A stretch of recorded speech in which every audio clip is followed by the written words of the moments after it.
LeBron said earlier this week that his playoff mode has been activated, and he showed it last night. The Lakers were down by 19 at one point, but were led back by the King. LeBron scored 29 points with 11 rebounds, 6 assists. Brandon Ingram added 27 points, 13 rebounds. The Lakers got a much-needed win and are now 2.5 games back of the 8th seed. We're joined by our friend Michael Rappaport, host of the I Am Rappaport Stereo podcast. Yeah.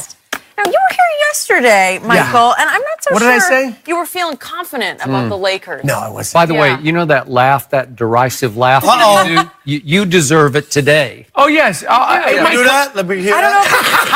You can't do it anymore. Okay. It's so genuine. I know. Listen, I thought the Lakers were going to get smacked around. Yeah. I thought James Harden was going to pull off a cool 60. They didn't. Yep. The Lakers got themselves a nice giveaway win. LeBron played well, but more importantly, Luke Walton, the head coach, the much berated, maligned coach of the Los Angeles Lakers, he had them ready to play. He should get credit when they win, just like he gets beat up every single time they lose. I don't know if they were ready out the gate. Remember, they were down by 19. Well, then I think his halftime speech must have got them ready and tightened them up. They played well defensively. Kyle Kuzma is a tiger. He is. He's a tiger. He don't need any batteries in the back. He comes to play. He shoots the ball. He'll take it to the rack. He'll dunk on you. When they get out and run, they're at their best. If not, they're average. How long will this last? But more importantly, the Houston Rockets showed how vulnerable they are on the court and mentally. I mean, listen, they live and die by the three or the layup. They shot 6 of 22 at one point. They only had 2 free throws in the second half. I know you guys have talked about the officiating, and James Harden has talked about the officiating. So the Rockets, in my opinion, they gave the game away. Luke Walton had the Lakers ready to play. I was wrong on my prediction, and they still have the Sacramento Kings are coming. They gave away a game, and I think it's a learning curve last night in Golden State versus Golden State, and it's one win. They got plenty more they need to do, and we'll see if LeBron James can stay activated and keep this team, keep it together. Because now he loves them. A week ago, things weren't so sweet. Things were not so sweet a week ago. I love my squad. Oh, yeah. On after the game. But I'm happy with who we got, said LeBron. Yeah. Really? People just always overreact. You notice, even to one game in the NBA. When we talked about them, and I've said they won't make the playoffs, did I say they were going to lose all 25 games or they weren't going to beat a good team? I never said that. I just think that when you look at the schedule long term, and if you get Brandon Ingram like last night, then you'll have a really good shot if he's playing at that caliber and at that level.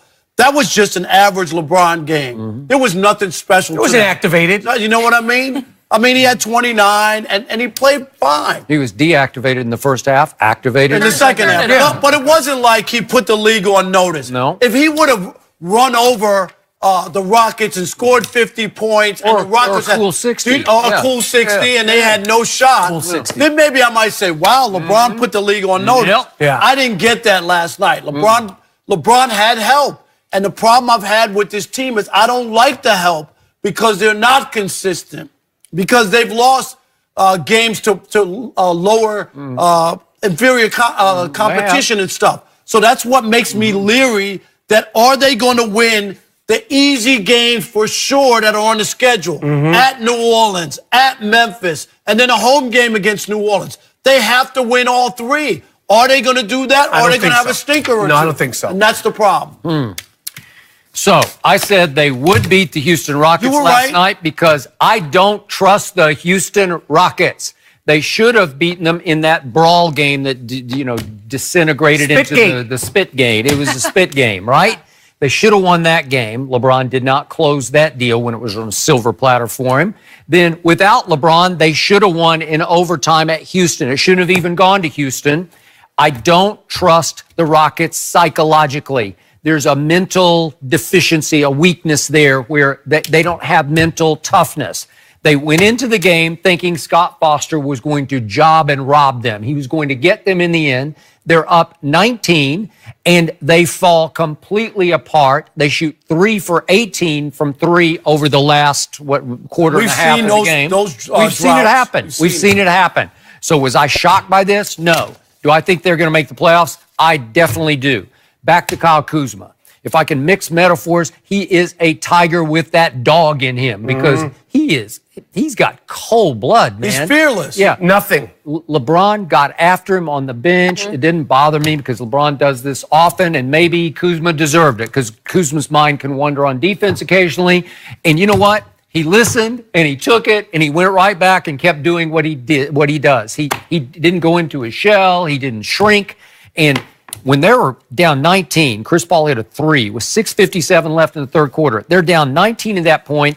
They go on a 23-11 run to close the third quarter, and Kyle Kuzma scored 11 of the 23 points.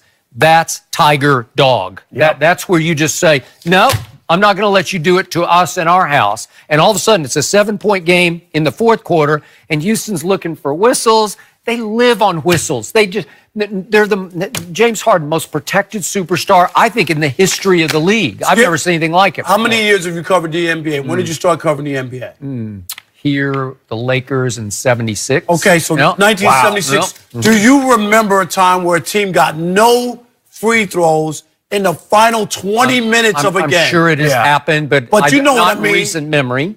Again, and the Lakers actually won the game, ironically, at the free throw line, and they're a poor free throw shooting One of the team. worst. But they won it in the fourth quarter because they won 10-0 at the free throw line in the fourth quarter, and that was basically the difference in the game. They won by 5. I will give you that. But in part, it's because the Rockets are just begging for what? And again, James had 3 foul calls on him in the first quarter, and I thought all 3 were legit. And to your point, they usually don't get called on him. Usually the refs, I don't know why. I don't know what he does to get protection from the referees because I don't love the way he plays. He can be selfish. He can be a ball hog. But normally during the regular season, they sign off on the way he plays. I don't know why. And then in the playoffs, they start blowing whistles, and that's why usually he can't do the same thing. I think people are starting to zero in on him with the Steph bringing it up, people complaining, the Instagram videos. You know, these referees, we don't see them on Instagram. I think it's some sort of, they hide as they should, but they follow it. They see it. They follow all the websites. They listen to the show,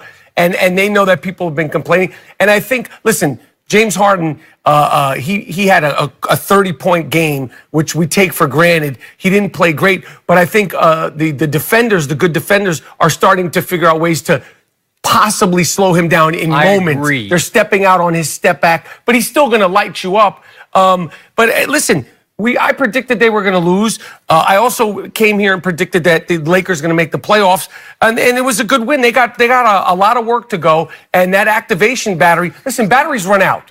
You know, D batteries, C batteries, AAA batteries, AA batteries, and we're sitting here in February. I think he's down to AAA batteries. Yeah, he's that where he is? I think he might have like 4 of them, but you know. I just think there's, but you can't. Whenever that LeBron's involved, had they lost, nobody would have said the season was over. They'd say, I still believe, and they could still bounce back because look at the schedule coming up. So it was one of those games. Is it a good win? It's a good win. Absolutely, it's a good win. I'm not going to poo-poo it. I'm not going to act like it didn't matter because it would have made their jobs tougher had they lost. But the season's not lost. And in the last 24 now, they're going to win some games, against some good teams. It's not impossible that they won't. But I'm not convinced today more than I was yesterday that they're going to make the playoffs because they beat Houston, where Houston got 0 free throws in the last 20 minutes. And had they had lost last night, we would be talking about, and somebody would be talking about, cut Luke Walton's head off. So when does he get credit? I wouldn't go that far, but maybe fire him. No, but that's what they say. The king, what do? Kings like to, I'm just saying, theoretically. Right. But I mean, I think they played well. They stepped up. They got 2 good charges to help them with the game. And I think that was also game plan and defensive planning by the coach. So the bottom line for me in this game was LeBron James has, throughout his career, been such a liability at the late game free throw line that the highlight of the game for me was LeBron went to the line with 4 minutes and 15 seconds left. Not 2 minutes or 1 minute or 30 seconds left, 4:15 left, and made the 2 free throws that put them ahead for the first time. Yes. Okay? And I was like, way to go. Sure. You know, like you stepped up and made those two. Because you remember earlier in the game, he missed 2. Well, and it's easy at home. On the road, they say things like LeBron will trade you and stuff like that. So at home, they're quiet, so it's easier. But on the road, we'll see what he does. The Lakers won a game at the free throw line. Yeah. Hey, that's a first. We haven't said that much this year. I'm glad you can both acknowledge that it was a good win. It's a good win. No doubt about it. I appreciate that. All right. I'm the most fair reporter out there, right, Skip? I'm very fair. I'm very biased. Did Anthony Davis reveal to the world that he is coming to LA? Ooh, We'll tell you the details next.